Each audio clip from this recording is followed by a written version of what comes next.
Hi everyone, my name is Prateek Tiwari. और अभी आपने एक सनसनीखेज़ न्यूज़ देखी होगी कि Raja Raghav Chadha has been removed as the speaker of the parliament and he has been seen with this particular book you can see. And the fact is that the problem with me is that I had, already read this book. So basically, I know what kind of mistake he did. If you have to be a politician, you have to think like politician. So the mistake that he did was never outshine your master. So basically, what he did is that he wanted to be the prominent face of Aam Aadmi Party, which can't be digested by Arvind Kejriwal. तो अगर आप कहीं भी हैं जहाँ पे आप अपने मास्टर्स से भी आगे बढ़ना चाहते हैं तो basically he will kick you out of that position.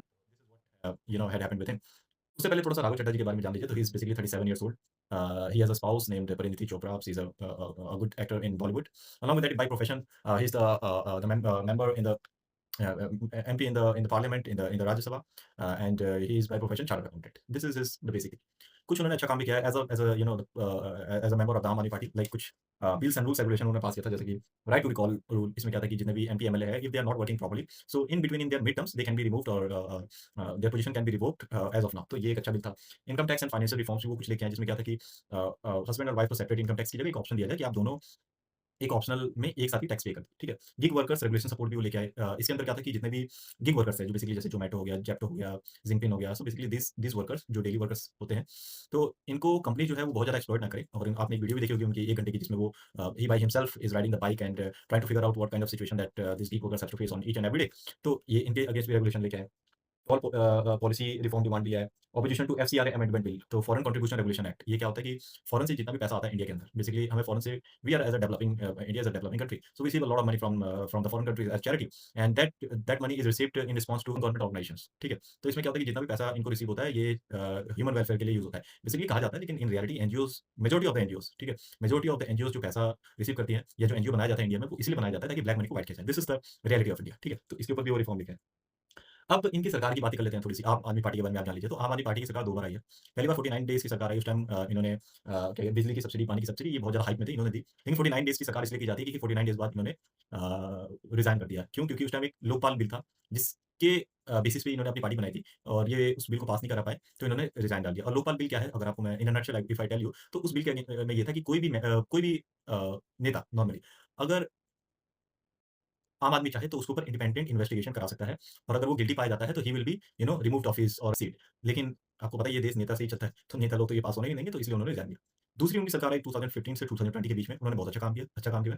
बस फ्री दिया, बिजली फ्री दी, 200 यूनिट तक, पानी में सब्सिडी दी, ठीक है? मोहल्ला क्लिनिक बनाया, एजुकेशन रिफॉर्म लाया, ठीक है? Basically he started to do good kind of work. I will not say that he started to do fantastic work, और he could have changed the face of the Delhi in just 5 years. It doesn't happen like that. The long term things requires steady and slow growth. So basically he started to do good things, but in between I don't know what the hell happened in his mind that he started to do some infuriated thing, or he may have indulged himself in something that was detrimental for his political career. तो कुछ शराब, दारू, इन सब चीज़ों के cases में वो पकड़े गए, और इसके लिए उनको जेल जाना पड़ा, and because of this party जो है ऊपर नीचे हो गई। लेकिन अभी भी जो है राघव चड्ढा ने इसको सँभाला था। अब की सरकार है, अब जो सरकार दिल्ली में है वो है बीजेपी की सरकार।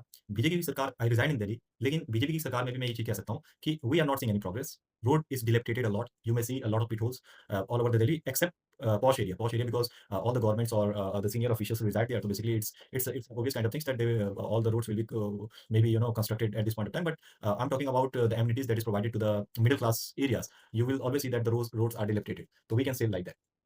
अब जो मेन बात मुद्दा है वो है, ये है कि राघव चड्ढा को अभी जो है रिमूव कर दिया गया है from the house of speaker in parliament, और अब जो है वो अपने पार्टी के अगेंस्ट हो गए हैं। और अभी एक उन्होंने ट्वीट किया, और बेसिकली दिस इज र्यूमर और maybe something kind of proposition from his side that he will make a new party, Gen Z party, ठीक है?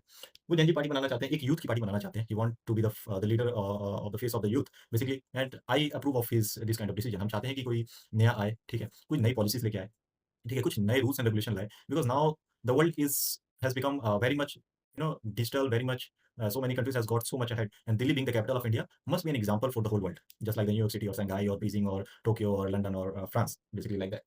अगर वो ये पार्टी लेके आते हैं तो what should be in his memorandum? ऐसी क्या-क्या चीज़ होनी चाहिए जिससे दिल्ली की प्रगति हो? Basically we as a resident of Delhi, we can tell you the kind of problem that we are facing, and we can tell you the kind of solution that you can work upon. So the problem that we have faced is that we don't have that much of electricity kind of problem. We don't have water problem.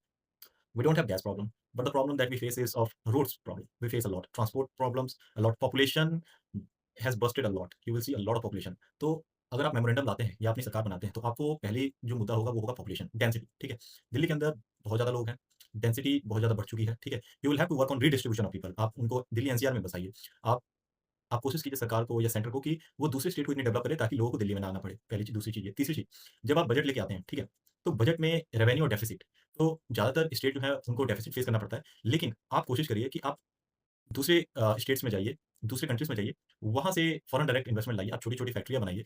Delhi में still there is so many places. आप कुछ ऐसे centre से और पैसे माँगिए ताकि दिल्ली की development में जो है उसका यूज़ किया जाए, ठीक है? So these are some of the things that you can do. Along with that the major thing that you have to work upon is work on the population, work on the road construction, work on the the basic amenities that is provided in the country. और अगर आप ये 2-3 चीज़ों को सँभाल लेंगे, तो basically everything will flourish automatically. जैसे गार्डन होता है, गार्डन में अगर आप टाइम पे फूलों को प्लग करते हैं, टाइम पे पानी देते हैं, तो basically garden will Bloom. In the same way अगर आप एक स्टेट को, उसके पॉपुलेशन को कंट्रोल करें, उसके डेंसिटी को कंट्रोल करें, उसके रोड्स को उसके रूल्स एंड रेगुलेशन को, उसके जो क्रिमिनल एक्टिविटीज़ होती है, इन सबको, तो ऑटोमेटिकली सारी चीज़ें जो हैं, वो बेहतर हो जाएँगी। And we want to see that kind of memorandum that will be presented by you if you make the party. So we basically will support the Raghav Chadha's new party if he makes it.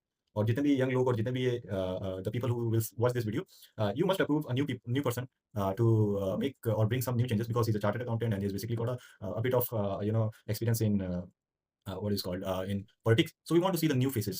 We don't want to see Arvind Kejriwal or the other party. BJP is the same.